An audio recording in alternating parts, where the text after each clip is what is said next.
নমস্কার, Mampi's cooking and ব্লগে আপনাদেরকে অনেক অনেক স্বাগত। চলে আসলাম আমার রান্নাঘরে আরও একটা রেসিপি নিয়ে। তো আজকে রান্নাঘরে কিছুই ছিল না রান্না করার মতো, শুধু 3টা কাঁচকলা। তো ভাবলাম কাঁচকলা দিয়ে একটা রেসিপি করে নিই আজকে, আর রেসিপিটা আপনাদের সঙ্গেও শেয়ার করা যাক। তাহলে চলুন শুরু করে দিই। কাঁচকলাগুলি আমি এইভাবে করে কেটে নিচ্ছি। দেখুন, এমনিতে আমি কাঁচকলা একদমই পছন্দ করি না, কিন্তু এইভাবে করে রান্না করলে তখন কিন্তু আর মাছটাও আমি পাতে নিই না, সত্যি বলতে। তা আপনাদের কাঁচকলার রেসিপি কেমন লাগে খেতে কমেন্ট করে জানাবেন তো। কাঁচকলাটা আমি কেটে নিয়েছি। এখানে কিছুটা ডাল ভিজিয়ে দিয়েছিলাম আমি আগে থেকে। তো ডালটা আমি পেস্ট করে নেব।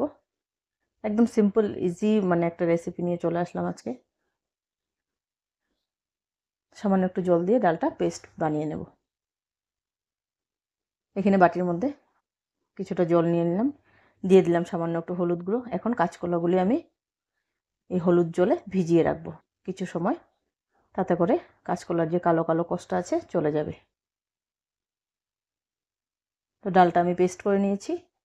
এখানে একটু দিয়ে দিলাম কালো জিরে, সামান্য একটু হলুদ গুঁড়ো আর নুন দিয়ে ভালো করে আমি ফেটিয়ে নেব।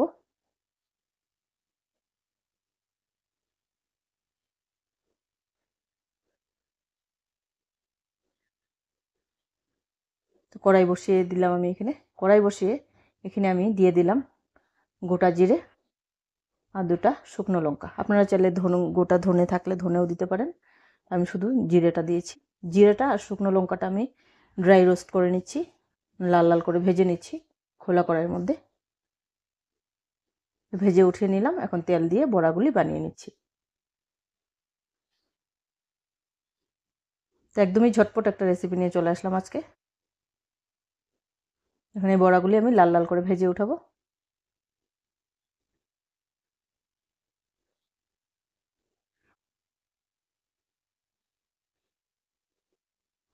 বড়াগুলি লাল লাল হয়ে গিয়েছে, এখন উঠিয়ে নিচ্ছি।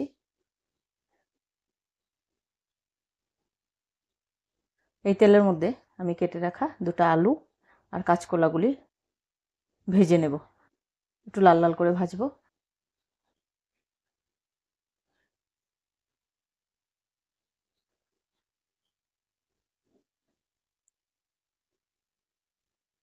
সামান্য একটু হলুদ গুঁড়ো দিয়ে দিলাম।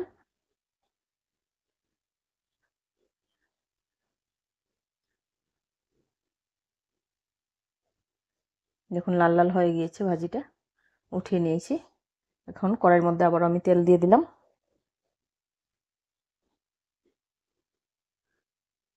তেজপাতা দিলাম একটা, সামান্য দিলাম গোটা জিরে।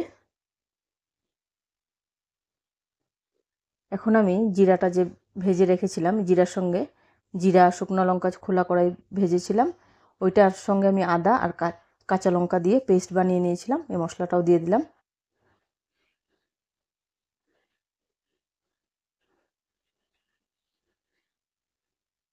তো এই রান্নাটার মধ্যে আমি লঙ্কার গুঁড়ার ইউজ করব না।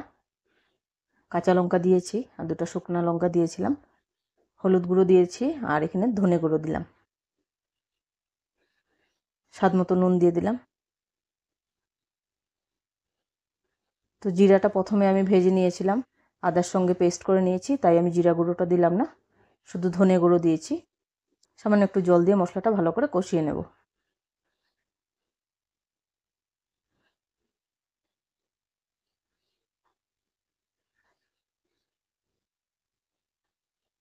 এখন ভেজে রাখা কাঁচকলা আর আলুটা দিয়ে দিলাম।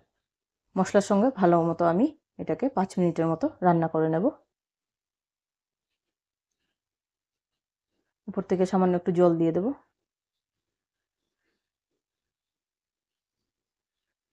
ঢাকা দিয়ে 5 মিনিটের মতো রেখে দেব। দেখুন জলটাও শুকিয়ে গিয়েছে, মশলাটা তেল ছেড়ে দিয়েছে আর সবজিটাও মোটামুটি সেদ্ধ হয়ে গিয়েছে। এখন আমি জল দিয়ে দেব। জলটা একটু বেশি করে দেব, কারণ বড়াটা দেওয়ার পরে জলটা অনেকটা টেনে নেবে, বড়া একদম অনেকটা জল সোক করে নেবে, তাই আমি জল আরও একটু দিয়ে দেব। সামান্য একটু জল দিয়ে দিলাম।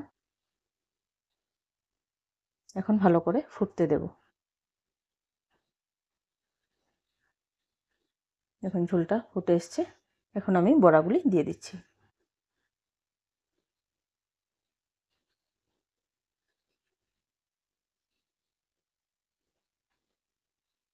উপর থেকে দিয়ে দিলাম 1 চা চামচ ঘি।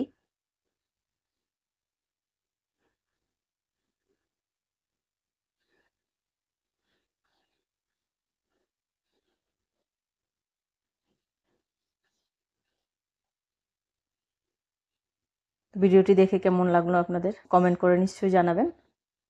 আশা করি ভালো লাগবে।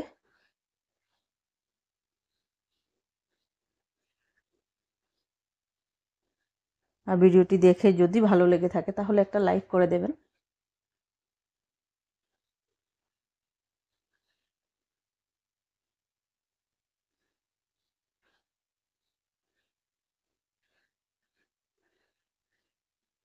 আবারও ফিরছি।